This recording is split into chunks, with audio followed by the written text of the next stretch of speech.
Grande Alisson Leandro Mascaro, querido professor, tudo bem? Querido Leonardo Atushi, boa tarde, tudo bem? Alegria revê-lo, rever a Daiane e a todas e todos que acompanham a TV 247. Vamos em frente. A gente tinha planejado, Alisson, falar sobre o Brasil no meio desse tabuleiro geopolítico global, né? E não podia ser no melhor dia, porque a gente está vivendo exatamente a demonstração, né, de que o Brasil está no centro dessa disputa internacional. Pela primeira vez, o ministro da Suprema Corte do Brasil é sancionado diretamente a mando do presidente dos Estados Unidos. Né? A ordem veio do chefe do Departamento de Estado, Marco Rubio, mas também houve uma postagem do secretário do Tesouro, e o Alexandre de Moraes é sancionado como se ele fosse uma espécie de ditador no Brasil, na visão do Trump. Né? Então o Brasil está em disputa, Alisson, e aí eu fiz só essa breve introdução para passar a bola novamente para você, para a gente tentar entender o que está acontecendo. Mais uma vez, querido Leonardo, uma alegria muito grande voltar a ver você, Daiane, todas e todos aqui que acompanham a TV 247, no momento no qual a geopolítica acelera o seu tempo histórico. Geopolítica é uma análise política no plano global, no plano geral aqui, enfim, do globo terrestre, do mundo, portanto, as relações internacionais. Elas, via de regra, têm um tempo muito próprio. O tempo da geopolítica não é necessariamente o tempo da política nacional de cada país. O país tem eleição a cada X anos, 2, 4, coisas assim. O tempo geopolítico é diferente. Tanto assim que costuma ser o tempo geopolítico um tempo mais, eu diria, lento do que o tempo político. Faz 70, 80 anos que os Estados Unidos são potência hegemônica no mundo. Eles não eram antes quando era a Inglaterra, ou seja, o cálculo da geopolítica não é em geral por dias, por meses, por anos, é por décadas ou séculos. Então, potências são fortes ou são fracas por séculos. Portugal e Espanha eram potências nos séculos XV e XVI, até ficando no século XVII, XVIII, eventualmente. Demora muito para mudar um tempo geopolítico. No entanto, nós estamos vivendo uma aceleração desse tempo geopolítico. A própria desestruturação do modelo econômico do capitalismo dos Estados Unidos faz com que suas respostas tendam a ser mais afoitas, mais rápidas, eu diria, inclusive, mais desorganizadas. Vão tentando o que tem na frente para ver se conseguem restituir ainda esta condição de potência hegemônica, cortando outras potências ou outros blocos econômicos no mundo. Então, o que nós estamos vendo, de fato, não é um plano muito bem traçado, a partir do qual todas as etapas são previamente organizadas e, ao cabo, se chega a um resultado. O que estamos vendo é uma série de medidas, todas elas disponíveis já ao governo dos Estados Unidos, que são a potência imperialista do mundo, e estas armas estão sendo usadas conforme os fatos vão se dando. Efetivamente, esta aplicação de uma lei draconiana dos Estados Unidos em face do ministro do Supremo Tribunal Federal do Brasil, Alexandre de Moraes, esta lei demonstra que os Estados Unidos não operarão na base de uma espécie de ameaça, uma espécie de gritaria a partir da qual depois, eventualmente, chegariam a uma zona de não ação ou de uma ação não tão impactante. Pelo que se revela, existe um arsenal que está sendo aqui aberto, está sendo usado, cada qual logo em seguida do outro. Então, esta eventual aplicação da majoração das importações brasileiras das exportações brasileiras, importações dos Estados Unidos do Brasil, se inicia, entra em vigência depois de amanhã. Então, a partir daí, nós temos o quê? Temos um dado a partir do qual nós já vamos antecipando um cenário não de desescalada, mas de escalada. 2 dias antes, fazerem esta sanção, mediante essa norma Magnitsky, queiram falar como queiram, em relação ao ministro Alexandre de Moraes, isto é prova de que se está latindo mais alto do que se latiu anteriormente. Não quero dizer que este latido represente sempre uma mordida, mas eventualmente já se percebe que o tempo não é de paz, não é bandeira branca em momento de guerra. Pelo contrário, é uma bandeira de cores de guerra, demonstrando então que os Estados Unidos estão, pelo menos já no plano de um certo espetáculo, estão chamando o Brasil para uma espécie de contenda na qual os Estados Unidos tendem ou tensionam ou imaginam que castigarão o próprio Brasil. Dito isso, Alisson, eu vou compartilhar aqui um tweet agora do Vladimir Safatli, que eu acho que está alinhado com isso que você acaba de falar. Ele fala assim, o uso da lei Magnitsky para defender interesses mafiosos norte-americanos, impedindo magistrados brasileiros até de usar cartão de crédito, mostra como o capitalismo nada tem de global e descentralizado. Ele é territorial, extensão de interesses nacionais e imperiais, né? A gente está vivendo, assim, quer dizer, um imperialismo em estado bruto, né? E olha que interessante o primeiro comentário aqui do Thiago Chaves, aqui no tweet do Vladimir Safatli. Ele escreve, um império ruindo bem na frente dos nossos olhos, né? Aí eu acho que, pegando o tweet e a reação, eu te pergunto, o que aconteceu hoje é uma demonstração de força do império, de desespero, né? Quer dizer, como é que você vê as consequências dessa decisão? Eu penso que o momento presente, esta sanção feita ao ministro Alexandre de Moraes, ao STF do Brasil, na figura de um de seus magistrados, e, portanto, esta sanção ao Estado brasileiro, porque seja pelo Executivo, seja pelo Legislativo, seja pelo Judiciário, o que se está fazendo, então, é uma sanção a agentes públicos do Estado brasileiro, de tal modo que não é uma sanção a uma figura pessoa aqui física, é uma sanção a um elemento na qualidade de agente estatal, de tal modo que é uma ação contra o Estado brasileiro, no caso. Pois bem, nós podemos perceber que o uso do porrete e não da cenoura, naquela ideia de carrots and sticks, quando se começa a abandonar a cenoura e passa a se fazer a política do porrete, obviamente é porque as armas do próprio império começam a falhar. Esta já é uma ação relativamente impotente.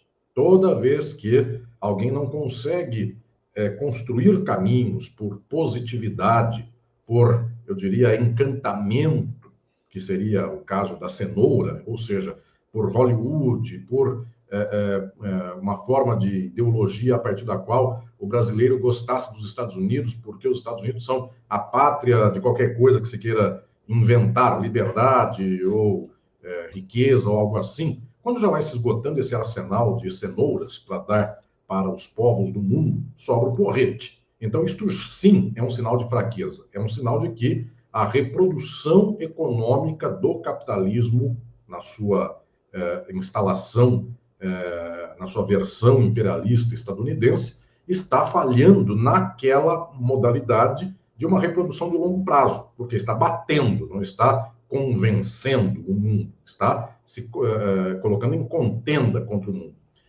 Isto é uma dimensão. A outra dimensão este porrete, então, quer dizer que ele não dói porque é um país, é um imperialismo ferido, esse dos Estados Unidos? Não. O porrete dos Estados Unidos, eventualmente, é o maior porrete que há no mundo. Ele tem não sei quantas bombas atômicas, ele tem um exército mais, eu diria, capaz de fazer maldade no mundo. E ele tem uma ideologia que sustenta esta posição imperial, a partir da qual ele se crê numa espécie de investidura, seja de Deus, seja da sorte, do azar, não sei do que faz com que ele possa agir no mundo inteiro. Ele crê que isto é muito natural, porque ele é superior ao resto do mundo. Portanto, este porrete dos Estados Unidos dói muito, é capaz de desestabilizar boa parte do mundo ou o mundo inteiro. Ele consegue, inclusive, desestabilizar relativamente até as economias da Rússia, da China, tanto é que essas economias têm que fazer uma espécie também de reorganização para dar conta de todos os impedimentos, de todos os bloqueios que os Estados Unidos façam, o Brasil também. Então, não se vai dizer aqui que não dói esse porrete porque o império está enfraquecido ou está agora em uma certa tendência de decadência ou queda. Dói muito. No entanto, eu quero fazer aqui uma lógica um pouco maior do que essa, porque hoje aqui, querido Leonardo, eu vou me permitir fazer duas chaves de análise. Uma é a do plano geopolítico imediato do Brasil, que fazer, mas outra é o plano geopolítico mediato, não o imediato. O imediato, aquele que leva um pouco de médio prazo. Mas como é esta proposição aqui que foi dita pelo Leonardo logo agora há pouco, eu quero só explicar a todas e todos como é que se pode ler a geopolítica do imperialismo em médio prazo.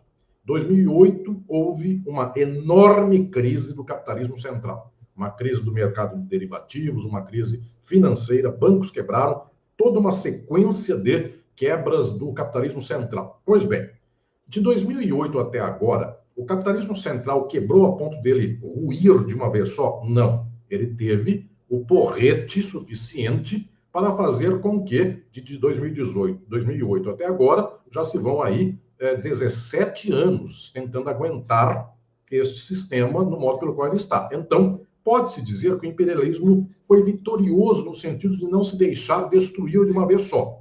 Mas, ao mesmo tempo, de 2008 para cá, o que os Estados Unidos fizeram para ampliar a sua inserção dominante no imperialismo do mundo? Nada. Perderam legitimidade, perderam a cenoura, o porrete também não é tão porrete, porque chegou até aí em algumas das guerras ou então insurgências lá do Oriente Médio. Ele teve que chamar seus soldados de helicóptero para fugir, porque não davam conta do recado. Uma série de várias vezes, os Estados Unidos também não tiveram um porrete tão grande. Então, se olharmos de 2008 para cá, os Estados Unidos não conseguiram impedir o crescimento da China, não conseguiram impedir o crescimento da Rússia, tampouco o surgimento e uma certa primeira consolidação dos BRICS. Ou seja, o porrete se mantém. Ele, eventualmente, é suficiente para destruir países que são fracos, que é uma outra questão que daqui a pouco nós conversamos. O Brasil é um desses países. Mas, em termos gerais, não houve reversão do declínio. Pelo contrário, houve aceleração desse declínio. Alisson, muita coisa acontecendo enquanto a gente conversa. Eu vou trazer as notícias aqui em paralelo, né? Enquanto você falava, acaba de sair a notícia que o Donald Trump, então, assinou a ordem executiva impondo a tarifa de 50% contra o Brasil. Então, já é um fato. As pessoas esperavam que fosse no dia 1º, já está acontecendo no dia de hoje, dia 30, né? Vou ler esse comentário da Sandra também. Trump está mostrando como os Estados Unidos estão desesperados. E também houve a primeira manifestação do Alexandre de Moraes.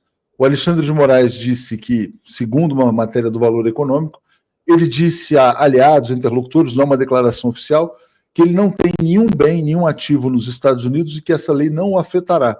No entanto, na verdade, ela tem impacto sim, porque ele pode ser impedido, inclusive, de usar cartão de crédito, né? Eu vou trazer aqui o comentário do Luiz Parra, que fala: décadas e décadas do tempo geopolítico passaram, chegamos ao tempo da iminência da transformação geopolítica, em que nada mais reverte as ações históricas do Império e do Sul global, é mais ligeiro. Sobre essa aceleração, tem coisas interessantes acontecendo, né? Por exemplo, você falou, o Império não conseguiu impedir nem o crescimento da China nem da Rússia. Ontem a gente publicou uma matéria dizendo que mais de 50% das transações de comércio exterior da Rússia já são feitas em moeda local. A China está acelerando muito, quer dizer, esse movimento contra o Brasil, Alisson, pode acabar acelerando também a criação de um sistema financeiro alternativo ao sistema do Ocidente, né? Alternativo ao SWIFT. Quer dizer, então, as ações desesperadas do Império, elas não ficam sem reação. Mas, no entanto, enquanto essa reação não acontece, eu queria te perguntar o seguinte, quer dizer, como é que você imagina que vai reagir a burguesia brasileira, a classe dominante, a Faria Lima, né? Os bancos brasileiros? Lá, pô, isso aqui está ficando perigoso, não é melhor a gente chegar numa composição, numa conciliação? Porque, quer dizer, como é que vão agir em relação... Porque daqui a pouco não é só o Alexandre de Moraes, vão ser outras figuras também. Você não acha que a classe dominante brasileira tende a buscar uma composição com o porrete? Esta talvez seja a questão decisiva do presente momento do Brasil. Quando os Estados Unidos fazem uma aceleração desta reação impotente para tentar manter o imperialismo em face do crescimento da China e de outros países mais, Quando se faz esta aceleração, no caso da China, quanto mais se tenta bater com porrete na China, mais a China se defende e tenta organizar uma lógica econômica, política e social que seja blindada desse porrete. Então, se por um acaso os Estados Unidos viessem a fazer e fizeram sanções por meio dessa mesma lei contra autoridades da China, e estas sanções impedissem o uso de cartão de crédito no plano internacional, a China, então, constrói um sistema próprio de cartões de crédito. Ela tem soberania, não só no sentido político, tem soberania econômica para dizer, tudo bem, vocês não querem que se use a bandeira de vocês estão impedindo um agente público do meu país de usar a bandeira internacional, eu crio uma bandeira internacional. A mesma coisa foi com a Rússia. Impediu a organização russa num sistema de trocas internacional, no SWIFT. A Rússia, então, foi vender e comprar de quem não estava no SWIFT. Então, abriu campos, mercados, transações, e ontem mesmo, o 247 deu essa notícia, agora anda vendendo metade da sua exportação em rublo, enfim, comprando em rublo. Muito bem, tentou se resolver deste modo. Falta algo ao Brasil, em termos econômicos, para fazer uma coisa igual da China e da Rússia? Não falta nada, porque aqui temos, inclusive, água, terra, comida, enfim, temos uma organização econômica potencialmente suficiente. No entanto, falta tudo. Olhem agora a questão decisiva. Por quê? Nós temos agora aqui uma condição pela qual um ministro do Supremo Tribunal Federal foi sancionado por esta lei. Depois vem outro ministro, depois vem outra pessoa, vem o presidente Lula, enfim, a sequência é longa. Pois bem, nós poderíamos dizer, tudo bem, nós usamos cartões de crédito que não são das bandeiras dos Estados Unidos. Até existe no Brasil. Existe uma bandeira do Banco do Brasil, Elo.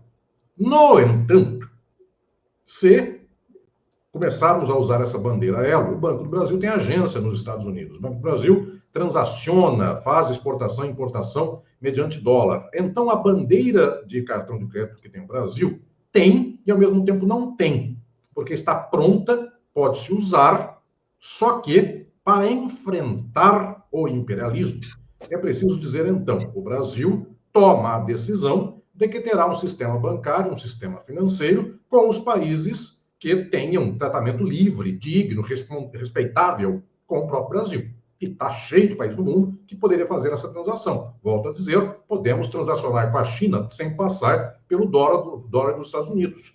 A moeda de lá com a moeda de cá, enfim, tem o Banco dos BRICS, tem uma série de potencialidades a serem desenvolvidas, tecnologicamente, inclusive, tem PIX, tem uma série de institutos aí a serem desenvolvidos. O problema é, na hora em que começamos a organizar um sistema, eu diria, financeiro nacional sem dependência dos Estados Unidos, a burguesia do Brasil quererá isso? A Faria Lima quererá uma coisa como essa? Também podemos dizer, poderia querer, porque os bancos do Brasil têm o maior lucro dentro do Brasil. É muito pouco o lucro que se tem por fora. Ontem, querido Leonardo, eu vi que um desses bancos de especuladores um pouco mais presentes comprou uma negociação, comprou uma rede bancária no Uruguai. Portanto, está em expansão. E esse banco tem agências e tem negócios na Argentina, Uruguai, México, Colômbia e alguns outros países mais. Representam 12% do negócio desse Banco do Brasil, ou seja, 88% são explorações, lucratividades que vêm internamente ao Brasil. 12 por 88, a conta é fácil.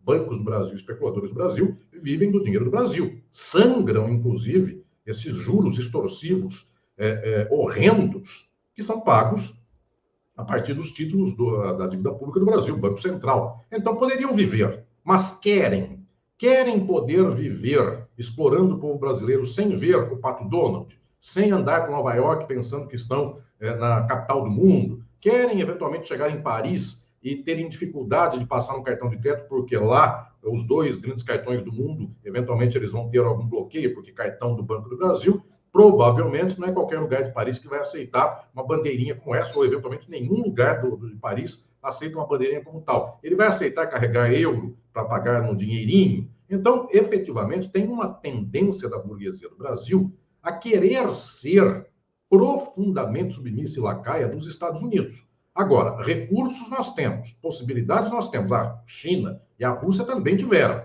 e fizeram.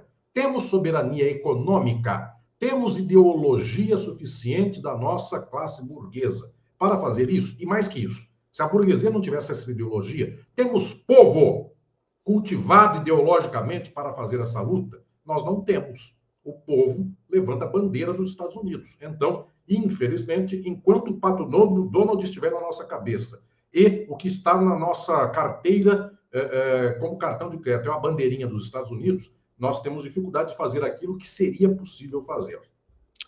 Alisson, olha só, tem coisas que pareciam impossíveis, mas que talvez não sejam, né? Márcio Oliveira aqui, ó. Alisson Mascaro, muito bom Oliveira e ouvir aqui.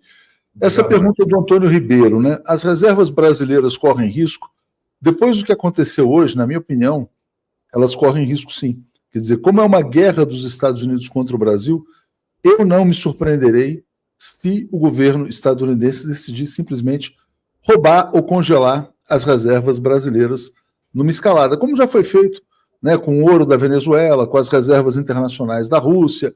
Isso também pode ser um gesto desesperado que provoque também o abandono definitivo do dólar. Mas também tem muitos países que abraçam o dólar, os países submissos, né? Eu vou te passar para falar sobre isso, mas antes eu quero compartilhar aqui, porque essa está sendo uma live histórica, muito importante, o que foi publicado nesse momento pela Casa Branca, né? Está aqui, o presidente Donald Trump, ele fala endereça, né, o que ele chama de ameaças aos Estados Unidos a partir do governo brasileiro. Então, ele declara um estado de emergência para impor as sanções ao Brasil e diz que o governo brasileiro, o governo do presidente Lula, é um governo hostil ao governo dos Estados Unidos. É uma escalada que vai muito além dessa lei Magnitsky aí contra o Alexandre de Moraes. É um Trump alucinado, surtado, mas que parece que está indo às últimas consequências contra o Brasil, Alisson. Sim.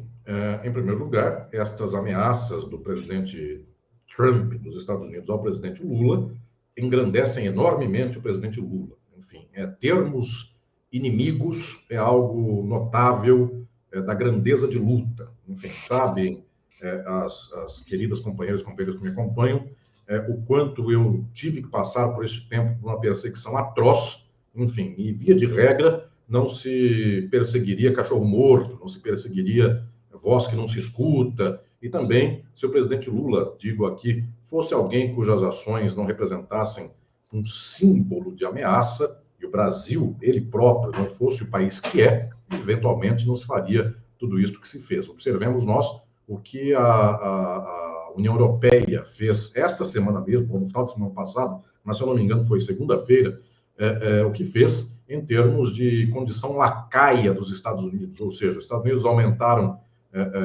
suas taxas para um nível absurdo, a União Europeia abanou o rabo, ao final ficou pelo meio termo, e o meio termo já é absurdo. Então, uma condição, eu diria, altiva, irrita.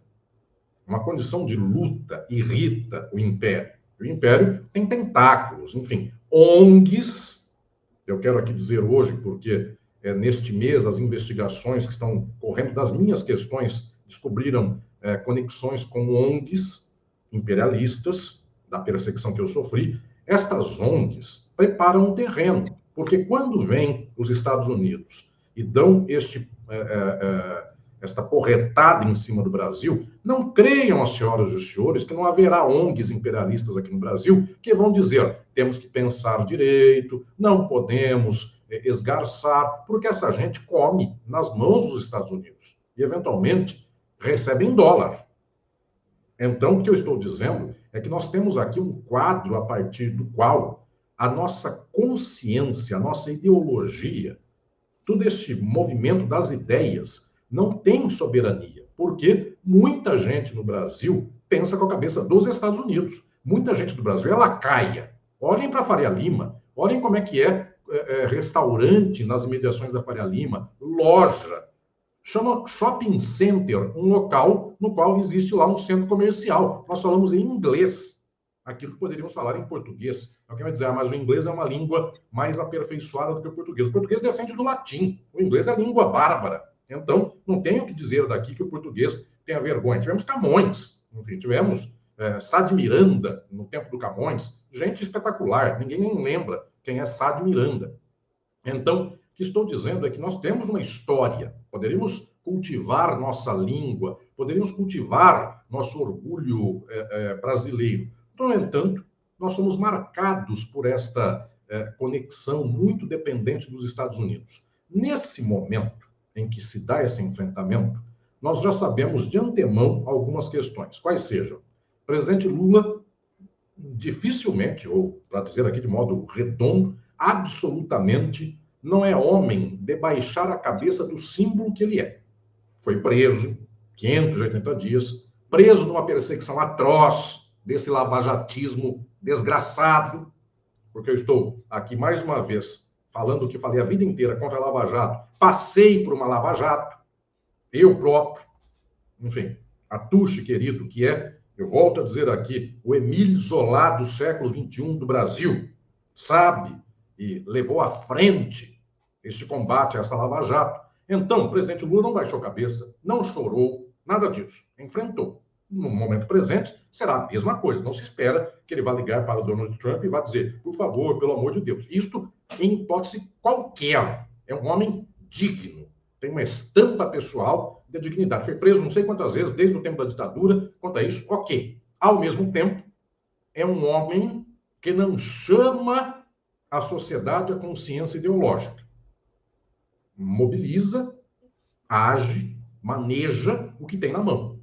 É um negociador, é um sindicalista, não é um líder revolucionário, não é marxista, não tem consciência de que a crise é a oportunidade de transformação social. Tem cabeça de sindicalista, crise é a oportunidade de chegar a um consenso, meio termo. Então, o presidente Lula não abaixa a cabeça e, ao mesmo tempo, não organiza uma ruptura social com o imperialismo. Ele vai tentar organizar as peças que tem sem mobilizar demais a sociedade, porque efetivamente crê que com um acordo, com um consenso, se chega lá. Não se chega. Esse é um enorme defeito da formação do presidente Lula. Não ter um horizonte marxista, não ter um horizonte revolucionário, não ter um horizonte socialista. De tal modo que, se ele puder usar o Banco do Brasil e expandir o cartão Elo, ele vai usar. Se ele puder chamar o agro e falar para o agro, vamos tentar exportar agora para a Tailândia, vamos tentar exportar para não sei que país aí que eventualmente compre de nós, ele vai fazer tudo isso em favor, inclusive, do agro nacional. Agora, chamar a bandeira de dizer acaba o imperialismo, dificilmente nós vamos ouvir isso do presidente Lula. Pode acontecer? Pode, se os Estados Unidos escalarem tanto este ato imperialista que só reste esta opção para o presidente Lula, e é possível. Leonardo Atushi, meu querido Leonardo, disse agora há pouco que os Estados Unidos podem, inclusive, caçar, podem fazer qualquer procedimento para sequestrar as reservas do Brasil nos Estados Unidos ou países aliados ao sistema estadunidense com o dólar. Isso tudo é possível. Então, efetivamente, o que estou dizendo é que, se escalar demais, nós seremos chamados a mobilizar o povo. Nesta hora, nós precisamos de um microfone como este da TV 247. Porque nessa hora a gente precisa chegar para o povo e dizer: precisamos organizar um país que não seja refém dos achaques ou deste modus operandi horrendo que é dos Estados Unidos e do seu governo atualmente de Donald Trump. Então, é preciso eventualmente estar preparado, porque será necessário levantar a voz. E agora, né, Alisson, é o momento de ver quem está a favor e contra o Brasil. Isso vai ficar muito transparente, né? Vamos ouvir aqui o presidente Lula, um vídeo aqui de 1 minuto, um trecho de uma entrevista que ele concedeu no dia de hoje. Quando eu vi a carta do presidente Trump, colocando como condição sine qua non, de que era preciso parar com o processo contra o Bolsonaro imediatamente, possivelmente ele não saiba que aqui no Brasil a justiça é independente do Poder Executivo e do Poder Legislativo. Aqui são 3 poderes totalmente autônomos. Primeiro, porque o Brasil tem uma Constituição. E esse presidente está sendo julgado pela Suprema Corte Brasileira com total direito de defesa. Porque as acusações não são feitas pelo governo. As acusações são feitas pelas delações de amigos generais e coronéis, sabe, de dentro do governo Bolsonaro, e a acusação é feita pela Procuradoria-Geral da República, que tem total autonomia. E, para mim, o processo tem que transcorrer livremente, sem intromissão da política nesse processo. Aqui no Brasil, a lei é para todo mundo. Tá aí, Alisson, quer dizer, o presidente Lula afirmando a independência entre os poderes, enfim, quer dizer, o absurdo, né, de você ter sanção econômica para atacar o judiciário de um outro país, mas eu acho que o discurso vai ter que ir além, assim, quer dizer, dessa baixa frequência, né, quer dizer, eu acho, sei lá, dando aqui um pitaco, né, é uma guerra declarada ao Brasil, como está dizendo aqui a professora Denise. Agora é hora de convocar talvez uma rede nacional, né, cadeia nacional de rádio e TV, para dizer, olha, que no dia de hoje o governo dos Estados Unidos agrediu o Brasil. É uma situação de guerra, né? E aí, quer dizer, como agir diante disso é a questão. Não sei se vai ser o suficiente, né, esse tipo de colocação, no sentido de, olha, os poderes são independentes, porque eles estão escalando. E depois eu vou trazer mais uma informação, que aqui é a nota postada pelo Eduardo Bolsonaro, dizendo, olha, a dor imposta ao Brasil será insuportável, né? Então, se eles estão jogando com essas armas, eu acho que o Lula tem que mobilizar as suas tropas também. Diga, Alisson. Eu penso que é fundamental que se aumente o grau de mobilização ideológica do Brasil. Os Estados Unidos não pararão aí. Isso não é um procedimento simbólico. É muito fácil para os Estados Unidos tomar um país de exemplo. Ele não pegará um país europeu para castigá-lo.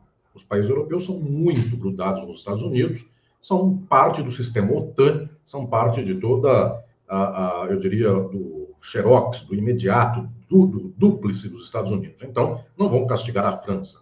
Não tem razão para isso. Muito menos a Inglaterra, a Alemanha, se castigarem demais. Quem sabe o povo acorda um dia e resolve dar o braço para a Rússia e não bater na Rússia. Então, não é por lá que vão bater. Bater em país pequenininho, eles batem todo dia. Só que também não dão exemplo. Enfim, está cheio de país pequeno apanhando.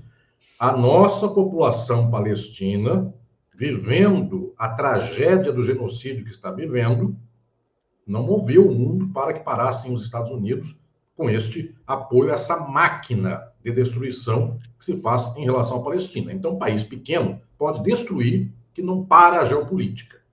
O Brasil é, eventualmente, o único país do mundo que é grande, cujos elementos dominantes do país têm cabeça do imperialismo e não tem cabeça soberana, porque o Irã, mais ou menos a burguesia iraniana, tem cabeça nacionalista. China e Rússia, que dirá, então, esses povos que passaram por revoluções, tiveram... o Irã também, não revolução socialista, uma revolução até conservadora, mas nacionalista. Então, nacionalismo nos três, revoluções socialistas nos dois maiores.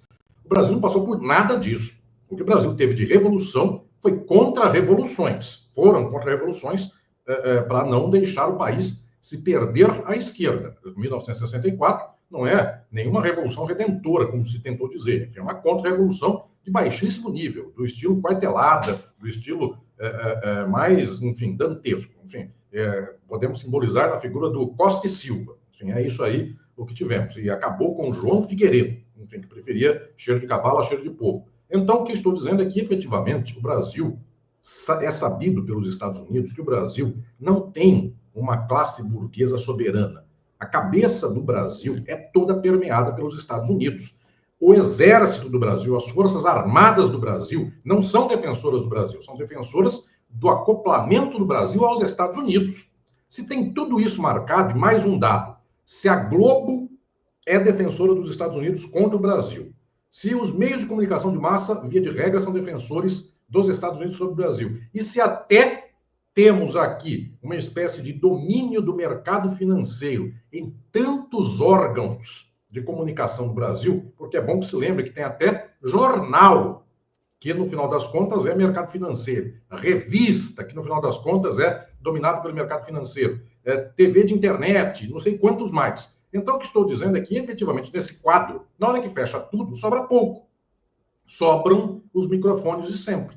E na falta de microfone vai megafone. Então, é chegado o momento no qual, eventualmente, o presidente Lula vai ter que acelerar um processo de andamento à esquerda, porque na base do consenso ele não consegue levar uma contradição que, se os Estados Unidos dobrarem um pouco mais a aposta, o Brasil será obrigado também a abraçar China, Rússia e aquilo que se chamava antigamente de terceiro mundo e começar a fazer negócio com essa gente e começar a viver feliz com Angola, Moçambique, Índia, China, Rússia, Vietnã e adjacências. Eu penso que ia chegar nesse momento. Venezuela também, porque a gente está com um jornalista nesse momento a gente tem um editor nosso em Caracas, no momento da celebração dos 20 anos da Telesur, e o Nicolás Maduro, o presidente, vai falar. Certamente o Brasil vai ser o tema, não sei se o tema central, mas um tema importante. E eu tenho certeza de que o presidente venezuelano, Nicolás Maduro, irá se solidarizar ao Brasil. Como é que você acha que devem se colocar as relações Brasil e Venezuela a partir de agora? Explica-se com isso, Leonardo, você me dá a chance de poder fazer aqui um avanço nessa reflexão. A Venezuela é o exemplo mais marcante da contradição política que o Brasil vive no presente momento. A exponenciação do que Donald Trump faz em relação ao Estado brasileiro, seja em face do governo do presidente Lula, ou seja em face do STF, agora representado na figura do ministro Alexandre de Moraes, mas faz uma semana e meia, com esta suspensão de vistos para 8 dos 11 ministros, se revela que também não é só para um ministro, é para 8 dos 11, segundo esta conta estadunidense. Pois bem, o que estou dizendo aqui é que os Estados Unidos têm dois polos, os dois são hegemônicos, imperialistas, os dois são diferentes em metade das questões, mas são iguais na base, que são o Partido Republicano e o Partido Democrata, mas se percebe um dado, eu diria, de muita tristeza e de muita fragilidade para o Brasil. O presidente Lula ter rasgado a história de anos com os vínculos com a Venezuela, governos de Hugo Chávez e Nicolás Maduro, que apoiou o presidente Lula em momentos extremos da perseguição dele, ter feito esta ingratidão a Nicolás Maduro e a Venezuela, que eu lembro, no tempo da pandemia, quando este escalabro de governo que tínhamos matava gente em Manaus à vontade, por falta de oxigênio, enviou oxigênio ao Amazonas, a Manaus. Tudo isso foi esquecido e o Brasil rasgou qualquer protocolo e abandonou a Venezuela. Isto se deveu ao fato de que o presidente Lula só voltou ao governo graças a um grande pacto imperialista dos Estados Unidos, mediado, organizado pela fração do Partido Democrata. Então, era Biden, era essa gente, que fez com que o exército do Brasil, os militares do Brasil, não avançassem no golpe. Sendo Biden lá, mandou o recado, não dei um golpe.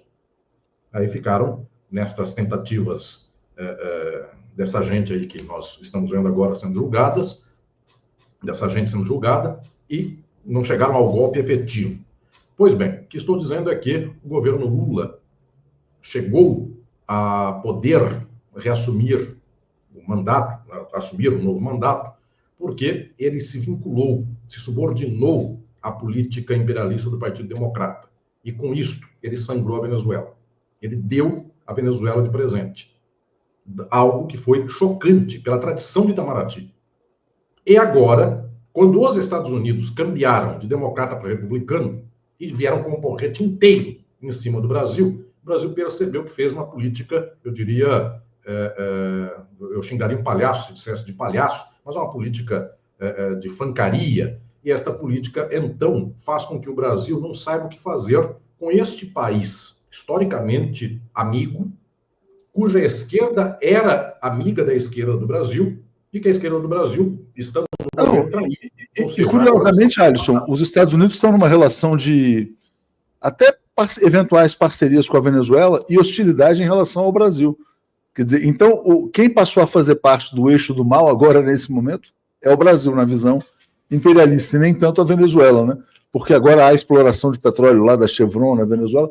É uma situação... que a Venezuela é alvo, tanto quanto é o Brasil, enfim, é muito pouca a chave eu diria, de dilatação para a Venezuela. É tanto alvo quanto o Brasil, não custa demais para os Estados Unidos, enfim, não está no momento de pico de necessidade de petróleo, enfim, a guerra do Irã não explodiu, então mais ou menos dá para sangrar a Venezuela do jeito que sangra, só que o problema nosso é o Brasil. Agora o Brasil tem que ter a Venezuela do lado. E o Brasil impediu a Venezuela de entrar no BRICS. E se a Venezuela estivesse no BRICS, nós teríamos mais força, porque no Ocidente só tem Brasil com peso no BRICS. A Cuba está se associando, está se juntando, mas só tem o Brasil de peso, eu diria, efetivo, numa hora em que precisa romper relações negociais com os Estados Unidos. A Venezuela ajudaria com o petróleo, porque petróleo, dólar é a moeda líquida do mundo. Na falta de dólar vai o quê? Petróleo e ouro. E a Venezuela não tem, eventualmente, tanto ouro, mas tem petróleo. Então, nesse momento, faz falta. Agora, como é que o Brasil faz essa espécie de passagem com a mão assim e pede desculpa? Eu diria, inclusive, que tem que fazer o mais rápido possível. Não tem que fazer assim. Tem que tirar a mão do rosto, chegar a Nicolás Maduro e dizer: erramos e queremos andar juntos. Pois é, eu acho que a Venezuela aceitaria de bom grado. Sandra Bueno. Léo, professor, tem como bloquear Visa e Master por aqui? Em tese poderia, né? Só que isso aí seria, na verdade, comprar uma briga com toda a classe média brasileira que usa cartão de crédito, viaja para os Estados Unidos também. Então, na minha opinião, seria uma coisa que o Brasil jamais cogitaria. Mas, em tese, agora não se usa mais esses cartões. Vamos usar, então, sei lá, Union Pay, que está chegando da China, né? Eu estou dizendo isso, Alisson, para a gente chegar num outro ponto aqui que eu quero trazer para você, né? A Juliana também dizendo, uma excelente entrevista, análise fundamental do Alisson sobre o cenário geopolítico atual. Eu quero te perguntar, Alisson, o que o Brasil pode esperar efetivamente do BRICS agora que ele é o alvo dessa agressão? E antes de você responder, a Joara perguntando o que vocês pensam do artigo do New York Times, é a entrevista que o Lula concedeu em que ele está dizendo que não vai obedecer ordens do Donald Trump, né? Mas, diga, Alisson, o que o Brasil pode esperar de Rússia, China, enfim, efetivamente? Eu penso que o presidente Lula, pela história da sua formação, ele encontrou, neste momento, a mais impressionante plataforma para uma ação grandiosa. Dificilmente o presidente Lula, pela sua formação, arrancaria, pela própria consciência, decisão política, horizonte de vontade, ele arrancaria a mobilização do povo brasileiro. Porque ele é tendente ao conservadorismo do acordo. Ele é de uma esquerda sindicalista, eu volto a dizer, não é de uma esquerda revolucionária. E não adianta dizer, tem mais defeito, mais virtude. Ser de esquerda sindicalista permite esse trânsito direto para o capital. Ser de esquerda revolucionária, não. Ao mesmo tempo, a esquerda revolucionária tem todos os problemas que são da necessidade de organizar a classe trabalhadora. Não ganha eleição. Sendo dessa esquerda conservadora, é até possível ganhar a eleição, que foi o que aconteceu. Várias vezes com ele e 2 vezes com a presidenta Dilma. Pois bem, o que estou dizendo é que a tendência do presidente Lula não é a de arrancar a luta social, porque é necessário arrancá-la. Só que, nesse momento, não é por causa dele, da vontade dele, ou do governo, da consciência política do governo, que também é baixa, não é consciência de esquerda revolucionária. Enfim, via de regra, quem tem mais posição à esquerda é tirado. Pois bem, o que se tem é uma necessidade social de reorganizar o país. Então, por causa da necessidade, é chegado o momento, eventualmente, de semana que vem, o presidente Lula, mais o vice-presidente Geraldo Alckmin, mais o ministro da Agricultura, Carlos Fávaro, mais um punhado de gente, chamar em Brasília, não são somente lideranças do agro, porque lideranças são as pessoas de sempre, de extrema-direita, advém da antiga UDR, e etc. e tal. Eu estou dizendo de chamar o produtor. Vamos pegar 20 pessoas do Mato Grosso, mais 20 de São Paulo, mais 10 do Paraná, não sei quantos, não sei de onde. Vamos juntar em Brasília. Toda essa gente, vamos dizer, olha, não tem mais jeito, precisamos exportar, nossa exportação é para a China, basicamente, para outros países. Nós vamos tentar fazer com que, na dificuldade de exportar laranja e café e qualquer coisa dessas, nós vamos tentar redirecionar para onde der. Não deu para redirecionar. Infelizmente, vamos dar laranja para a criança brasileira na escola pública. Por que infelizmente? Porque era melhor dar a laranja e não o extrato químico industrializado da laranja, que é o que o estadunidense toma e por causa disso ele está obeso.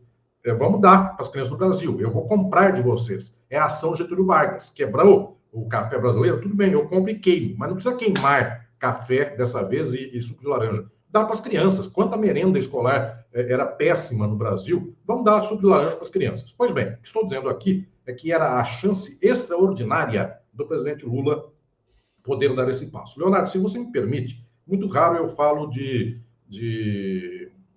experiências minhas, pessoais, imediatas, sobre esse assunto. Faz 10 minutos antes de começar a entrevista, eu estava conversando com pessoas aqui do setor agro do interior de São Paulo, e essas pessoas estavam dizendo o governo Tarcísio não chamou até agora os agricultores industriais do agro do interior de São Paulo para conversas.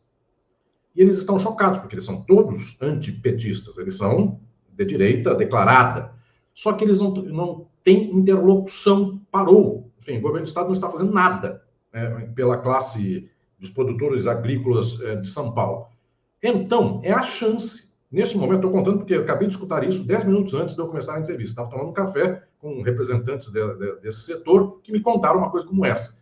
É o momento de darmos um passo e chamarmos essa gente. Ou seja, o presidente Lula, neste sentido, ele não é expert. Vai dizer, vamos tentar fazer uma bandeira nacional de cartão de crédito, vamos tentar acelerar o PIX. Ah, mas eu gosto muito de viajar para Buenos Aires. Vamos tentar conversar para ver se o Milei aceita PIX. O Milei não vai aceitar PIX. Mas vamos tentar ver se uma associação comercial de Buenos Aires aceita, porque aí é diferente. Aí não é ideologia. A associação comercial quer vender para turista do Brasil. Nisso, vai criando uma ideia. O PIX é nosso, o PIX expandiu. Agora o PIX chegou no Paraguai, chegou no Uruguai. De repente consegue com Portugal, porque país pátria-mãe, qualquer coisa que você queira dizer ideologicamente, a pessoa já sente que em Portugal ela paga com PIX. Nisso vai restituindo a possibilidade de ter setores da sociedade brasileira, setores produtivos, econômicos, burgueses, junto com o povo nesse horizonte. Então, efetivamente, penso aqui que este momento é virtuoso para o presidente Lula. Já que ele não consegue construir enfrentamento por vontade, a ocasião fez a condição. Você tocou no ponto central, porque, na verdade, agora ele não tem alternativa também, né? Ou enfrenta, né? Não tem jeito. Agora, a possibilidade de ação política do presidente Lula vai se encurtar muito e o tempo histórico, inclusive, do governo vai se acelerar. Porque, observemos nós, foram 2 anos e meio, estamos agora em julho para agosto de 2025. 23 inteiro, 24 inteiro, metade de 25. Foram 2 anos e meio de tentativa plácida. Só que tem um ponto decisivo, querido Leonardo, queridas e queridos. Qual é o ponto decisivo? O presidente Lula poderia voar. Poderia ser este momento o equivalente à crise de 2008. E todas lembram como o presidente Lula voou em 2008. Por quê? Ele tinha uma cabeça pensante da economia, o ministro Guido Mantega, que tinha cabeça de desenvolvimentismo. Juntou com a futura candidata a presidente da República, Dilma Rousseff, revolucionária marxista no passado e cabeça de desenvolvimentismo, o governo Lula ficou virtuoso. O presidente Lula tem as mesmas possibilidades hoje de fazer, a partir do que se tem, uma virtude de crescimento do país. Vender para, volto a dizer, para país que nem se imagina, chegar em Angola, imagine que seria vender produtos para os angolanos, para os moçambicanos, para, enfim, a lista é imensa de países. Para a Venezuela, para todo lado. Pois bem, sabe qual é o problema único do presidente Lula? É que, neste momento, ele é ainda mais refém dos especuladores do mercado financeiro. Teto de gastos. O problema é o teto de gastos. Porque se ele gasta um pouco mais, ele reorganiza inteiramente a economia nacional. Quanto o produtor de laranja quebra em não vender para os Estados Unidos? Quebra na base de X bilhões. Não chega, não sei quanto quebra. Mas, enfim, X. Tudo bem. Eu compro e dou para a merenda escolar. Quanto ele vai gastar? Este X. Ele pode fazer isso? Ele pode facilmente. A economia ativa, uma série de coisas acontece nesse sentido. Qual é o problema? Teto de gastos. Só que não seria problema. Ele poderia revogar a norma do teto de gastos. Ele pode, inclusive. É muito fácil fazer isso. Por que não faz? Porque a Faria Lima faz sabotagem. Porque aí os especuladores e grandes bancos do Brasil fazem sabotagem, o risco do Brasil dobra numa semana, a economia fica em frangalhos e tudo que sabemos. Ou seja, o presidente Lula só tem um inimigo, é o único hoje. Ele conseguiu a proeza, não ele, As condições fizeram isso, fizeram com que o agro, neste momento, precisasse beijar a mão do presidente Lula. Até o agro. Só tem um problema. Qual é? Faria Lima, mercado financeiro. Porque ele tem que rasgar o teto dos gastos. Se ele tiver esta coragem, ele surfa no dia de hoje como ele surfou em 2008. Ele terá essa coragem? Nós rasgaremos o pacto com a Faria Lima se fizermos. A soberania do Brasil está resgatada. O Brasil pode crescer 20 anos a partir daí e pode haver grande sucesso. Se não fizermos, é um governo que vai morder e assoprar. Então, o principal problema não é a agro, o principal problema não é aonde vai vender avião. Tem condição de achar país para vender avião, tem condição de fazer plano de financiamento com, volto a falar, com Guiné-Bissau para vender avião da Embraer, Cabo Verde, uma série de locais do mundo. Timor-Leste precisa ter frota aérea, país que fala só português, só estou dando exemplo aqui que dirá outros países. Tudo isso tem condição, financiar, organizar, etc. E tal. A Embraer consegue viver se o Brasil financiar, só que precisa do quê? Romper o teto dos gastos. Fará isso. Então, o inimigo do Brasil nem é a contradição principal, todo mundo é inimigo sendo classe burguesa, mas a contradição principal é o mercado financeiro. Se o presidente Lula enfrentar o mercado financeiro, o Brasil cresce 30 anos. Vamos botar aqui, então, Alisson, a ameaça aqui explícita, né, feita pelo Eduardo Bolsonaro. Ele está dizendo em nota, ele comemorou a sanção a Alexandre de Moraes, disse que o custo será insuportável para o Brasil, né? Ele, na verdade, fala como se, de fato, fosse um cidadão de um outro país, né? Então está lá dizendo, chegou a falar até teatro falho, falar o meu chefe, Donald Trump, chegou a falar a minha Constituição, etc. e tal, dos Estados Unidos, né? E se o custo, de fato, se tornar alto, né? Quer dizer, você acha que o presidente Lula tem condição de arrastar a maioria da população brasileira para um período de sacrifício? Em primeiro lugar, sacrifício, custo e esperança. Isabel Perides, obrigado pela mensagem. Em seu nome, eu quero cumprimentar todas e todos que me dão força para esta volta. Em nome do Leonardo, querido, eu volto a dizer, é exemplo que a história do Brasil vai contar. Exemplo de brasileiro que luta por um país transformado. Obrigado, querido Leonardo. Obrigado, Isabel. Muito, muito, muito. Obrigado pelos chocolates, Isabel. A Isabel, nesse período todo meu, me enviou alguns chocolates amargos, gostosos, e eu fico muito emocionado com isso. E todas e todos que me ampararam nesse momento. Este cidadão, filho do Bolsonaro, diz que a punição é pouca e vai sofrer muito mais ainda. Ranger de dentes. Agora eu quero dizer a todas e todos vocês, isto agora é a reflexão filosófica. A extrema-direita fascista, que é representada aqui por esse cidadão, essa extrema-direita promete e cumpre entregar chicote no lombo do povo. É isso que eles estão fazendo. E aí, o governo do Brasil e o país tem que administrar a chicotada que recebe. Tem que desviar um pouco, tem que ver se tem um escudo para se defender do chicote, é isso aí. Vai levar muita pancada para tentar se defender de uma desgraça como essa, semeada pela extrema-direita. Só que pasmem, porque este é o ponto central. Os liberais são castigadores do mesmo jeito que são os fascistas reacionários de extrema-direita. Porque os liberais, que são a outra fração, Faria Lima, neoliberais, mercado financeiro, essa gente das ONGs imperialistas que recebem dinheiro dos Estados Unidos, essa gente aí desses órgãos de imprensa que fingem ser de esquerda, mas são imperialistas. Essa gente chicoteia o nosso povo porque o presidente Lula poderia fazer um câmbio soberano do governo, um câmbio à esquerda, mas tem teto de gastos.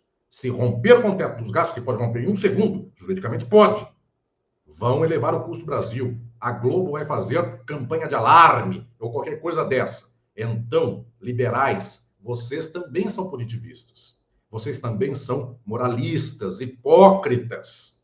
Vocês querem que o povo morra.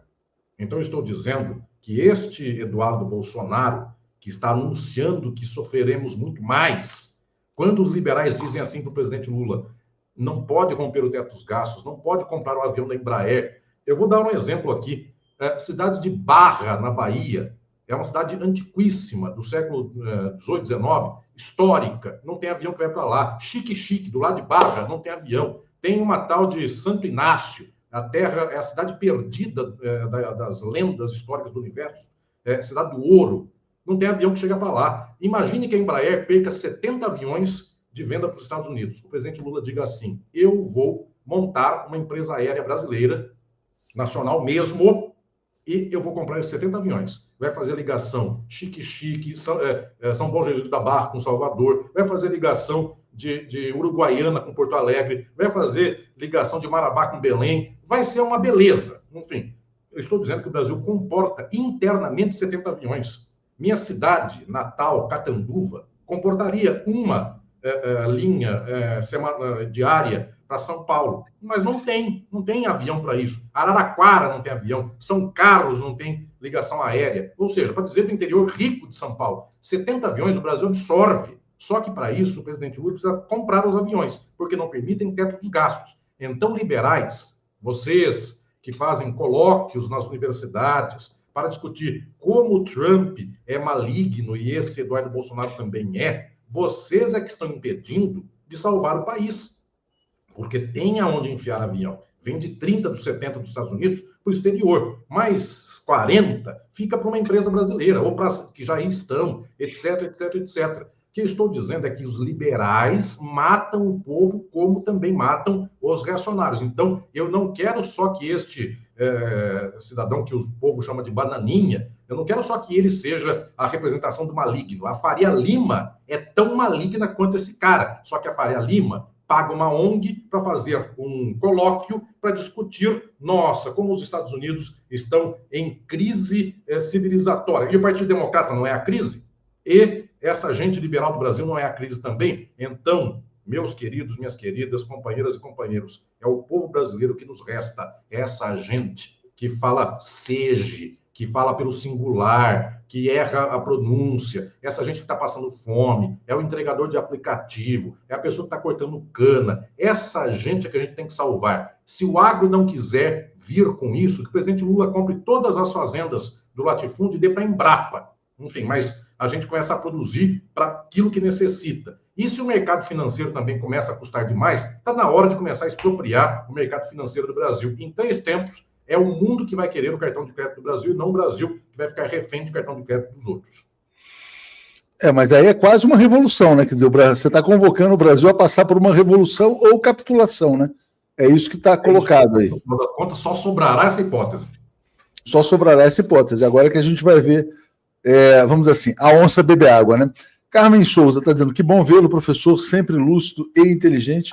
Alisson, acho que como a gente está vivendo essa aceleração do tempo histórico, eu acho que a gente não vai conseguir ficar um mês sem se falar aqui não. Então, te agradeço bastante aí por essa entrevista de hoje. E vamos em frente, porque tem muita notícia acontecendo.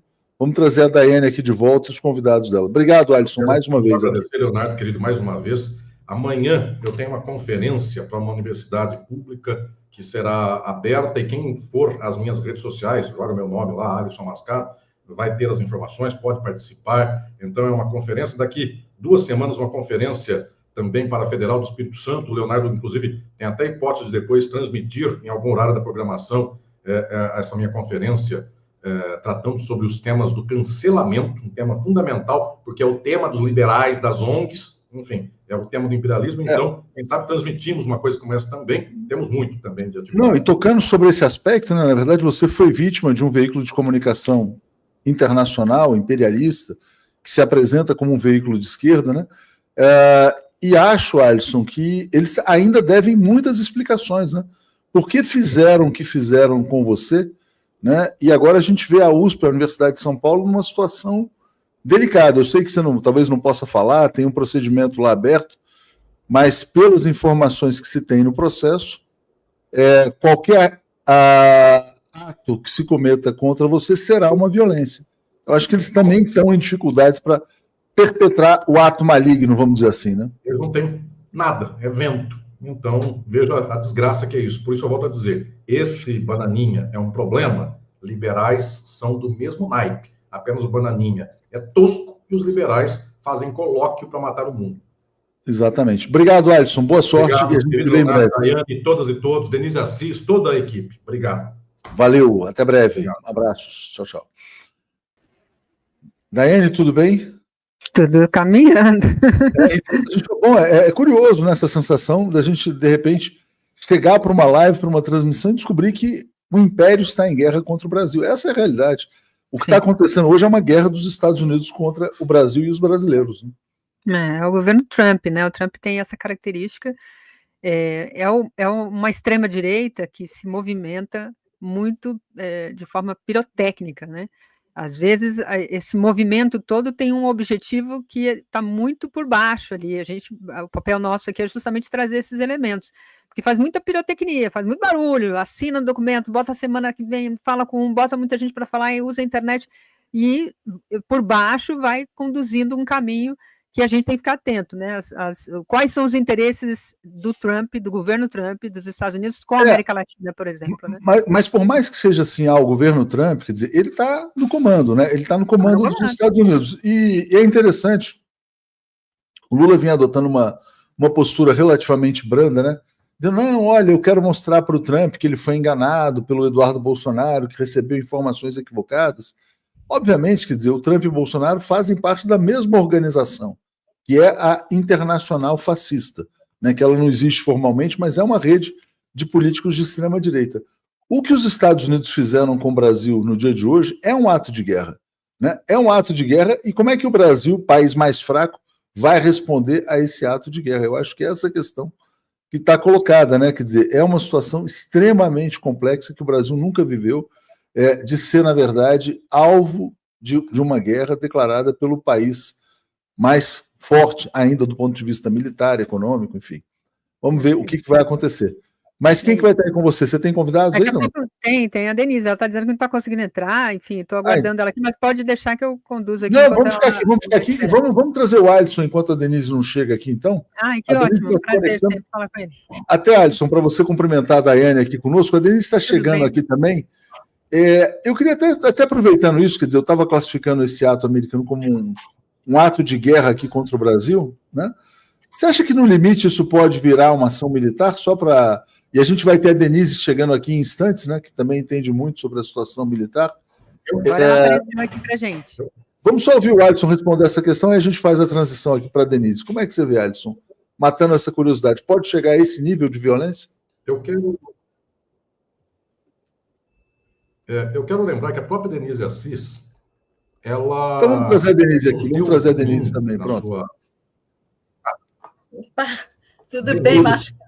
Que prazer encontrar Tudo bem, Denise? Só ajusta a sua câmera um pouquinho, porque ficou meio cortado aqui em você. Isso, melhor. Mais um pouquinho, se der, mas diga lá, Alisson. No sábado para o domingo, Denise Assis nos deu um presente na TV 247. Eu, inclusive, tive a ocasião de escrever ao Leonardo Atushi dizendo sobre isso, que foi esta apuração que ela, como uma enorme jornalista, também especializada, não só, mas também especializada no mundo militar, nos deu desta, eu diria, deste fervilhar dos militares do Brasil no que tange a relação com os Estados Unidos e no que tange também com esta contenda do trumpismo. E uma questão que eventualmente deva ser explorada é o bolso dos militares, e a própria Denise Assis nos deu essa condição de poder refletir. Os militares chineses teriam condição, e russos, na sua indústria militar, de abrir portas com os militares do Brasil para, eventualmente, tentar vender produtos desses dois países? Porque se isso acontecer, nós começamos não apenas a fazer um processo de, eu diria, fala, nós começamos a fazer um processo de transferência tecnológica, de tal modo que o avião da Embraer, que eu dei o exemplo, e com ele eu quero só concluir essa parte. O avião da Embraer, que eu disse, poderíamos vender para a empresa do Brasil, montar uma empresa brasileira. Qual é a única dificuldade disso? Tecnologia, porque muitas peças vêm dos Estados Unidos. Se nós fizermos um acordo muito rápido com a China e com a própria Rússia, os Tupolevs, Antonovs e outros mais da Rússia, que tem tecnologia muito boa, nós poderíamos substituir praticamente tudo que tem no avião da Embraer por China e Rússia. Aceitaremos fazer isso? Os militares do Brasil aceitam o cargueiro que seja feito com peça chinesa? Via de regra, não. Então, será que é por aí que nós podemos tentar ver se negócio por negócio o chinês lucra mais para o exército e os militares do Brasil? Então, eu queria dizer que isso é uma reflexão que a própria Denise Assis nos aponta muito para pensarmos, porque por aí, quem sabe, os militares do Brasil, não pela ideologia, mas por money, dinheiro, se animam em algum momento.